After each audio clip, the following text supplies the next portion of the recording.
BRS పార్టీకి సంబంధించిన ఇంకొక ఎమ్మెల్యే మల్లారెడ్డి గారు ఇవాళ ఒక మాట మాట్లాడారు. పార్టీలోకి వస్తావా, నీ మీద కేసులు పెట్టమంటావా, లేకపోతే నీ బిల్డింగ్ కూలగొట్టమంటావా, ఇలాంటి బెదిరింపులకు పాల్పడుతోంది కాంగ్రెస్ పార్టీ అని చెప్పేసి. అలాంటి బెదిరింపులు జగదీష్ రెడ్డి కూడా వచ్చాయా? సరే, జగదీష్ రెడ్డి నేచర్ ఏదో తెలుసు వాళ్ళకు. జగదీష్ రెడ్డి బిల్డింగ్లు లేవు, కానీ నాకు పెద్దగా అట్లాంటి ఆరోపణలు చేసేది ఇష్టం ఉండదు. వాడు నా చేస్తే కూడా నేను వానికి అక్కడనే సమాధానం చెప్తా తప్ప నేను ఇంకొకటి చెప్పను. నా నైజం వేరు, నా కథ వేరు, నా ఆలోచన వేరు. నేను మొన్నే చెప్పిన ఒక చోట సమాధానం, మీరు ఎప్పుడు కలుస్తావు అంటే నేను నన్ను కలవడానికి అవకాశం వేరు, నేను కలవడం కాదు అనే మాట. అయితే పాపం మల్లారెడ్డి గారు లాంటి వాళ్ళకి చాలామందికి వచ్చినాయి. చాలామంది ఇప్పుడు అందులో చేరిన వాళ్ళు కూడా చెప్పింది, ఏం చేయాలన్నా ఇట్లా భయపెట్టిస్తున్నారు, అట్లా భయపెట్టిస్తున్నారు అనే మాట. కొంతమంది గతంలో బీఆర్ఎస్ పార్టీ కూడా అట్లే భయపెట్టిందా? ఆ మాట చెప్పారు ఎవరైనా? మీ గతంలో ఎప్పుడైనా జరిగింది అసలు? 10 ఏళ్లలో మీరు అధికారంలో ఉన్నారు కాబట్టి ఎవరు బయటకు 10 ఏళ్లలో ఒక్కరోజు అంటే ఒక్కరోజు పోలీసుని వాడని ప్రభుత్వం మేము. ఒక్కరోజు అంటే ఒక్కరోజు కూడా నేనుగా నా జిల్లాలో నా ఎస్పీకి కానీ, నా డిఎస్పీకి కానీ, ఇంకోటి కానీ ఫోన్ చేసి గాలి మీద కేసు పెట్టండనో, గాలిని వదిలేయండనో ఒక్కరోజు ఇంటర్ఫేర్ కాలేదు. మీరు ఏ అధికారాన్ని ఇప్పుడు మాట్లాడచ్చు. ఇప్పుడంటే ఆయన అధికారం చెప్పలేదు అనొచ్చు. నా దగ్గర పనిచేసిన వాళ్ళని ఎవరినైనా బయటకొచ్చు. మీరు ఎప్పుడన్నా జరిగిందా? నేనే కాదు, మధ్యలో ఎక్కడైనా సరే ఒక కేసు, ఒక అక్రమ కేసు కానీ, లేదా ఇంకొక కేసులో ఇన్వాల్వ్ తీయమని చెప్పడమో, తీసేయమని చెప్పడమో, ఒకటి నేను ఎన్నిసార్లు పోలీసులు పెట్టినా నేను వాళ్ళని రిక్వెస్ట్ చేసింది ఒక విషయంలో, డ్రగ్స్, గంజాయి పెరిగిపోయే ప్రమాదం ఉంది తప్పకుండా. ఎందుకు అని అంటే ఒక సమాజంలో మనీ జనరేషన్ మొదలైతే, కొత్తగా మనీ ఫ్లోటింగ్ మొదలైతే అక్కడ వచ్చే రుగ్మతలలో మొట్టమొదటిది పేకట్లాడటం, గంజాయి, డ్రగ్స్ అలవాటు పడడం, ఇటువంటివి వస్తాయి. పంజాబ్ను చూసినాం మనం. పంజాబ్లో వ్యవసాయ విప్లవం వచ్చి బ్రహ్మాండంగా ప్రాజెక్టులు కట్టిన తర్వాత ఇదే జరిగింది. మనకు ఆ అనుభవం నుంచి తీసుకొని వీటి మీద దృష్టి పెట్టాలి పోలీస్ శాఖ. మేమే పొలిటికల్ ఇన్ఫ్లుయెన్స్ చెయ్యం, మాకు అవసరాలు లేవు ఇక్కడ. అసలు మా గతంలో తగాదాలే లేవు. ఇవాళ మా జిల్లాలలో ఒకప్పుడు 100,000 కేసులు అయ్యేది, ఎన్నికలు వస్తాయి. కానీ ఇవాళ ఆ పరిస్థితి పోయింది. మేము క్లోజ్ చేసినాం. రాజకీయ కక్షలు అనేవి ఉండవు మా దగ్గర. మీ దృష్టి అంతా గాదాని మీద ఉండాలి తప్ప వేరే అక్కరే లేదు. మేము ఇన్వాల్వ్ అయ్యే పని లేదు, మీరు మా దగ్గరికి వచ్చే పని లేదు. ఆ ఒక్క విషయంలో మాత్రం సీరియస్గా ఉండే నేను చెప్పేవాళ్ళని తప్ప మా రివ్యూలలో అంతమించి మాకు ఎప్పుడు లేవు. సో ఇప్పుడు దురదృష్టవశాత్తు మన పక్క రాష్ట్రంలో చూసేవాళ్ళం ఇట్లాంటివి వెంజెన్సీ అనేది బాగా. ఏ ప్రభుత్వం వచ్చినా ఇంకొక పార్టీ నాయకుల మీద పెట్టడాలు, కొట్టడాలు, చంపడాలు, ఇవన్నీ కూడా దుర్మార్గాలన్నీ కూడా. కానీ దురదృష్టవశాత్తు ఇక్కడ కూడా ఆ సంస్కృతిని తీసుకొస్తున్నారు ఇప్పుడు మొదటిసారి. ఎప్పుడు కూడా మీరు గతంలో చూస్తే ఏ ప్రతిపక్ష నాయకుడు మేము కేసు పెట్టినామమ్మా? ఎక్కడ నన్ను చిన్నది ఎవరి మీదనైనా, జానారెడ్డి కావచ్చు, ఇంకొకైనా కావచ్చు, బట్టి కావచ్చు, ఉత్తమ్ కావచ్చు, ఇంకోరు కావచ్చు, వెంకరెడ్డి వాళ్ళు నోటికి వచ్చిన వాళ్ళు వాగినరు మా పైన. చెత్త మాటలని మాట్లాడినాడు. ఒక మాట కనీసం మాట్లాడినామా? నేను రియాక్ట్ కూడా కల నేను అన్నాడు వాళ్ళకి. నోటికి వచ్చిన అబద్ధాలు మాట్లాడారు అన్నదమ్ములు ఇద్దరు, ఎంత వస్తే అంతే.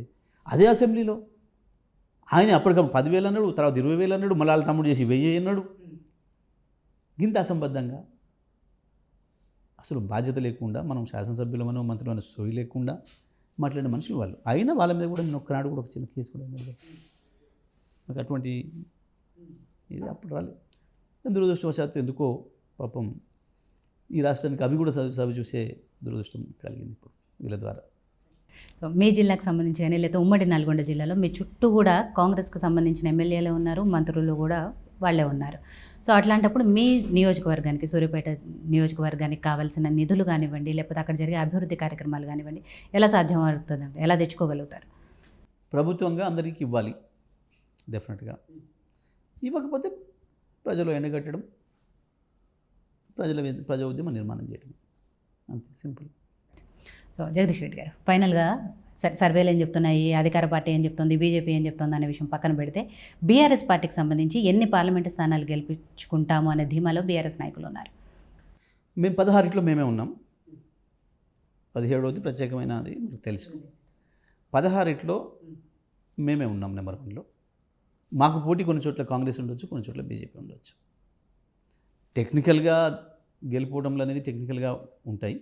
బట్ 16లో సమానంగా పోటీ నిలబడింది బీఆర్ఎస్ మాత్రమే. కొన్నిట్లో కాంగ్రెస్, కొన్నిట్లో బీజేపీ. అయితే మీకు ఇక్కడ ఇంకొక విషయం కూడా అర్థం కావాలి.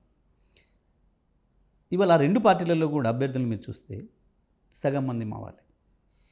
సగం మంది మా వాళ్ళే. అంటే దాని అర్థమైంది, ఇప్పటికి కూడా మేము ఇంతలా ఇంత పొడుగు మేమే బలవంతులు అని చెప్పుకుంటే రెండు పార్టీలు కూడా ఆల్రెడీ వాళ్ళు ఉన్న అభ్యర్థులు పెట్టుకుంటే గెలవలేము అనే విషయాన్ని ఆల్రెడీ ఒప్పేసుకున్నారు, చెప్పేసారు ప్రజలకి. మా దాంట్లో ఉన్న వాళ్ళని నోరు తీసుకపోతే తప్ప వాళ్ళు గెలవలేము అనే విషయాన్ని ఒప్పుకున్నారు. దాని ఇండికేషన్ అదే కదమ్మా. మీ పార్టీలో ఉన్న ఇవ్వకుండా మా దగ్గర తీసుకుపోతున్నావు అంటే మీ దగ్గర ఉన్నది గెలుపుకు సరిపోవట్లేదు.